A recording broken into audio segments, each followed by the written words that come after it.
For today's video guys, na po ninyong pinakagwapong Mario sa inyong pananaw. So diri aday to banda kay nagpalit ko og cotton para sa naong ni ate. So sa diha day to banda kay nagpakyot si Mario.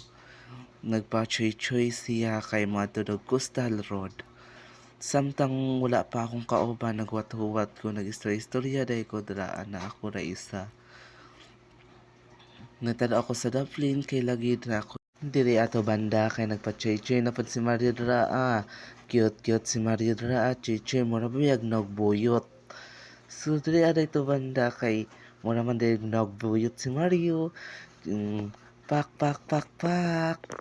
Tapos pasulod na pud si Mario diri sa balay kay giadto niya si Angelet Damaso kay mga to namin sa Coastal. So nakita ko si Anjanet na ready naman di ay. So, hi sa akong vlog, Anjanet. Hi. So, dari banda, na ato na po ko ate shi kay naadaw sa CR. So, kita na ako sa ate shi na sisig ngisi kay di daw siya kadawag siyang gikuan. So, gibalikan na ako si Anjanet dira banda kay mga to na daw mi sa Coastal. So nakita na ko si Anjanet na naa sa karsada, mahadlok man noon siya kamera. So dira ako, go to guys, bye.